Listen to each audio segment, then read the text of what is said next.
ni gute wabona inyungu mu byo ukora byose?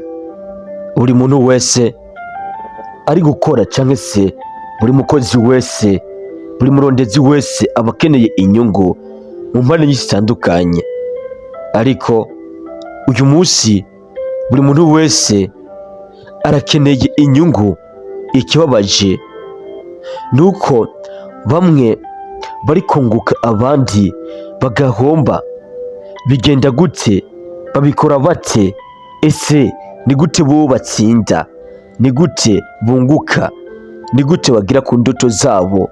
Ese nawe waba uri mu bari gunguka cyangwa se uyu munsi uri mu bari guhomba? Ariko rero waba uri muri kunguka cyangwa se uri guhomba, mwese uyu munsi birabaraba. Birashoboka cyane ko ibyo uri kunguka bidahuye n'ibyo wakabaye wunguka, cyangwa se nawe uri guhomba bitakabaye bikwiye ko uhomba, ahubwo ikibazo ari uko utazi ibi bintu ngiye kukubwira. Ariko humura, congratulation, ugiye kubyumva, ngiye kubikubwira. Rero ngiye kukubwira ibintu 35 wavyanga wavyemera ukeneye mu buzima bwawe, kandi 35 biri mu tujambo duto duto bizagusaba gutegeza cyane cyane utujambo turi kuri 30, 35 utujambo gira akamaro uzokenera mu buzima bwawe. Niyo mpamvu rero usaba gutegeza iyi video gushika irangiye, kugira ngo wumve utujambo duto duto ukwiye kwama wishikiriza mu buzima bwawe, kugira ngo ugere ku nyungu, kugira ngo utsinde. Ni twishi kuko ari mu mpande zose zitandukanye. Ibyo waba ukora byose, buri kintu cyose waba ukora birakuraba. Ibi bintu biri hamwe. Ushobora kumva rero kimwe kitakuraba, ariko kumva ni kubera ibyo ukora kitari kuri icyo kintu, ariko nawe ibyo ukora biribuze gushikirwa muri 35 bivangiye hamwe icyo waba ukora cyose. Reka rero manze fata akanya ndakwakire, kaze welcome kuri ino channel yacu, aho tuganira ibintu byinshi bitandukanye. Tuganira ibintu byadufasha mu mutwe, mu mutima ndetse no mu mubiri. Gahunda ni yindi, no gukora kugeza uko ushoboye kose, ukaronka uko ubaho, ukaronka amafaranga, kuko twasanze buriya muri nosi nta kintu ushobora gukora udafise amafaranga. Ukorondera amafaranga rero kose utegereza kwirinda ibi bintu bitatu: ntugatakaze Imana kubera amafaranga, ntugatakaze ubuzima bwawe kubera amafaranga, ntugatakaze umuryango wawe, abantu bagukikuje kubera amafaranga. Umaze kuba rero ibi ubikurikije, uhize ugire uko ushoboye kose, ufashe mugenzi wawe utitaye ngo ninde, ngo nuwahe, ngo azosubiza cyangwa iki. Oya, we mufashe, nagira ngo agushimire uhita umubwira ati rero nshuti yanje, nimba ushaka kushimira genda ukorere uwundi muntu icyiza, kandi nawe ndashaka gushimira umusabe nk'ibi ndagusavye. Ibi amjwa ko bizozunguruka, bitagufashije bizogufashiriza. Icyo usabwa rero ni cya kindi nyene, raba neza ko amaze gukanda subscribe. Dushimira n'abantu bamaze gukanda subscribe, turiko turabaha benshi. Dushaka kwagura umuryango aho tuzajya tuganira ibintu, tuza twishurana no mu makomantere tubwirana ati ibi bintu rero byakabaye bigenda uku, ahubwo bimeruko, kugira ngo twifashe twinagure mu buzima bwacu. Niba wakanda subscribe rero turagushimiye cyane. Niba utari wayikande, reka umaze ukande subscribe kugira ngo ube uri kumwe natwe mu biganiro byinshi bitandukanye bica kuri no channel yacu. Jewe ugiye gushikiriza ikiganiro banyita L6 Sinze tuse cyane. Rero ikintu cya mbere muri ya majana 35 cyangwa muri 35 tugiye kubwira kuri no munsi, ukwiye kwama uzirikana, ukwiye kwama ukoresha ibyo waba ukora byose byatuma ubona inyungu. Icya mbere na mbere, gabanya umwanya umara wishura ama message, yaba ayo kuri WhatsApp, ayo kuri email cyanke izisanzwe. Nimba ari vyihutirwa, vyibuze ishuriye message ubona ko yihutirwa, ntibigutware vyibuze umunota kugira ngo ubejeje kumwishura.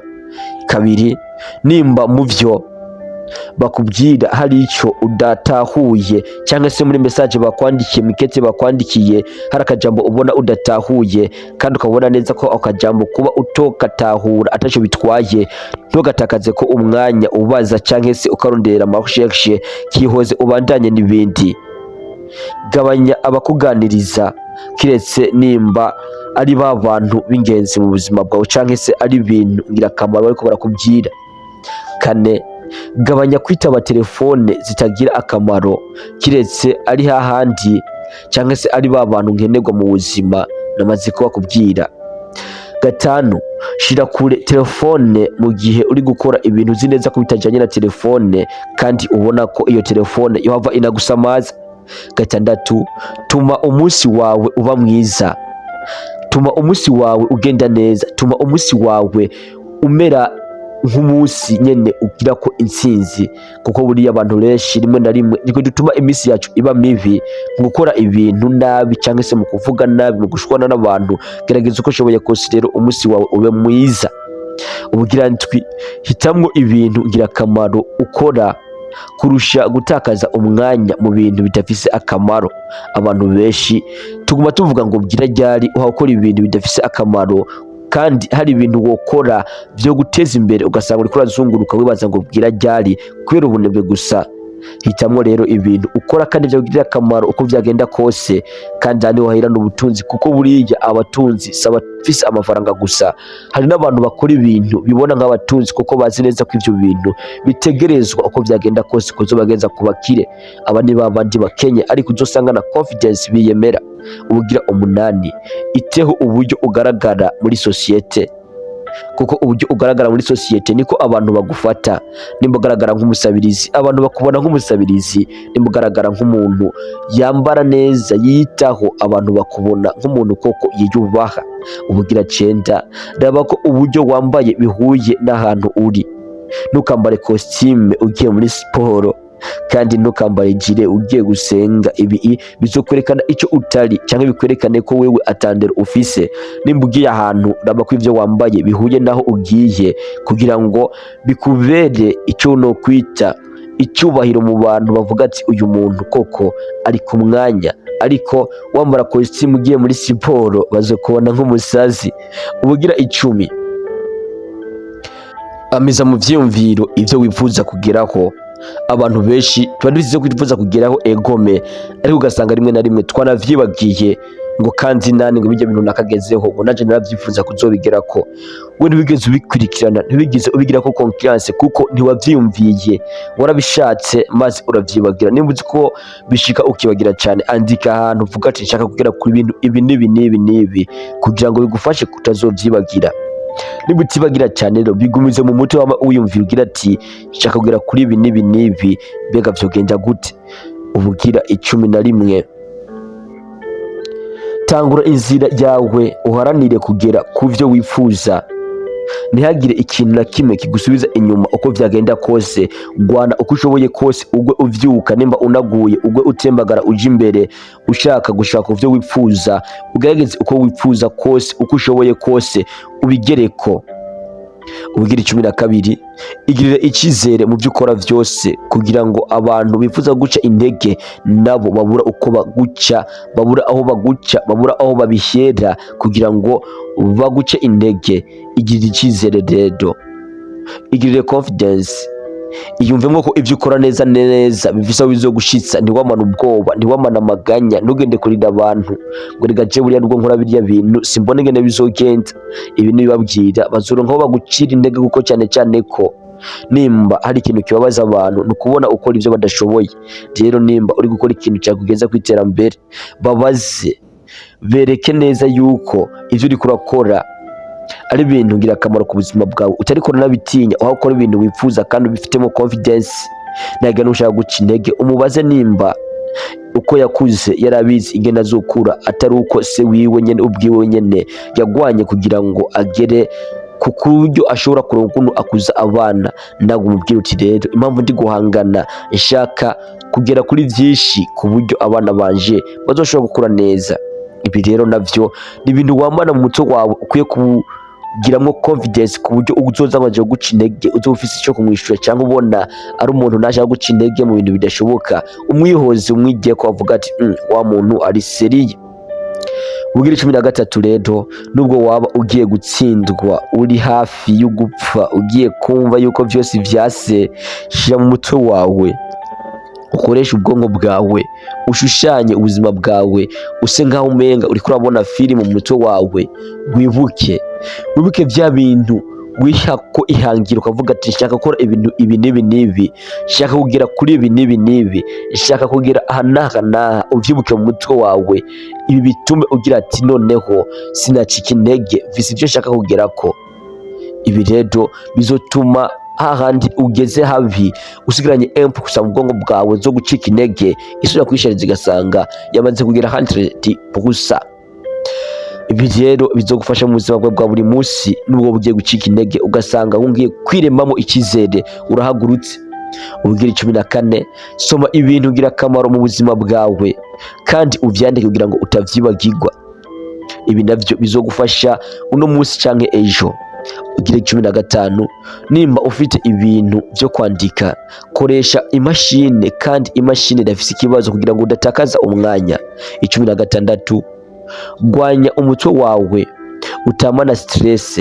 Burya hari abantu bamana stress kubera ibintu byo bama bashize mu mutwe biyumvira, ariko kandi kwiyumvira ni vyiza, mugabo apana kwiyumvira ibigutera stress, ahubwo iyumvira ibigutera iterambere apana ibigutera stress. Hari abantu uzobona bagira stress ukagira ngo ariko yumvira cyane kugira atere imbere, ahubwo ugasanga yumvira utuntu tutagira n'akamaro. Ubugira 17, ryama bihagije niho uzoshobora kuvyuka ufise imbaraga zo gukora ibindi bintu bitangaje.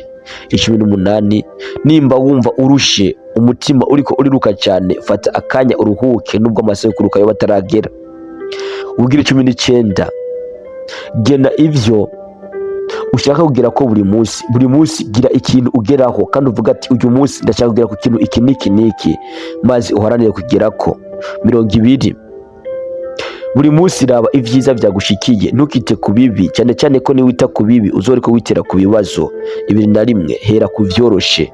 Buriya hari igihe usanga uri umuntu utamenye gukora ibintu kanaka, ugasanga uhereye ku bigumye wahita ucika intege.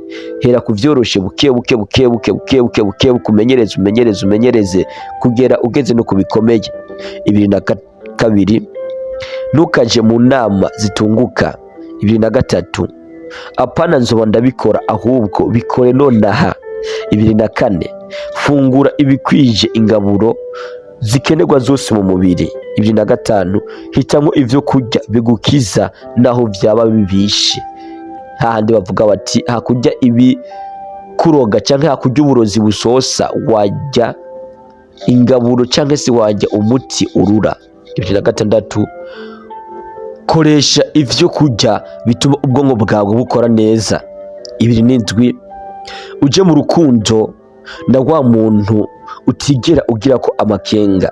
Buriya nimubona sheri wawe mutari kumwe ukumva n'amakenga, ukumva umenga yaba ariko araguca inyuma, ukumva ntuvyizera neza mu mutima, ivyo wagomba ukanamuyeba, kuko birashoboka cyane ko uba utamwizera. Kandi kutizera umuntu, kubana n'umuntu utizera no kwitera ibibazo, ni kwiyambika ikiziriko mu izosi. Kura vya bintu ukora bigatuma umenga ivyo uriko urakora ni byinshi ariko inyungu izoba nto. Muri make, hamagara mu buzima bwawe vya bikorwa ukora 20% ukunguka 20% niba ushaka gutera imbere. 29, haranira ibintu ngira akamaro mu buzima bwawe. 30, ibaze ku nyungu mbere yuko utangura. 31, kora bimwe wiyumvamwo, ntugakore ibintu udakunda. 32, gabanya utu tubazo wibaza ngo none uyu munsi nambara iki, uyu munsi bamvuze iki, uyu munsi ndagenda he. Ibi byose uyu mwanya uri kubyibaza, wakabaye ukora ibindi bintu byinshi byaguteza imbere. 33, iga kwirengagiza. Ntabwo washobora kwama witaho canke se wishura buri kibazo cyose ubajijwe. Hari igihe usanga rimwe na rimwe bigusaba kwirengagiza canke se ukihoza kugira ngo utirusha mu mutwe. 34, ntugire ubwoba bwo gutsindwa, ahubwo ugomba gukomeza nubwo watsindwa, ukongera ugakomeza, ugatsindwa ukongera ugakomeza. 35 rero aricyo cya nyuma, koresha umwanya wawe nk'amafaranga, ntugatakaze umwanya mu byo gukora byose. Rero ibintu nkubwiye urabikeneye mu buryo bumwe cyangwa ubundi, kandi ni bimwe mu byagugeza kure mu iterambere ryawe nimba wabyumvise neza. Rero reka ndakubwire ni congratulation, kuko buriya ibi bintu ushoboye kubikurikiza byagufasha twavuze twihuta cyane rero ko ari byinshi ushobora gusanga ari bitumvise neza, usubiza ngo inyuma video ubyumve neza ubitahure kuko ni ibintu ngira akamaro ku buzima bwawe. Ishobora rero ugutegura ibiganiro nk'ibi kongera ukabikugezaho banyita Elise Sinze.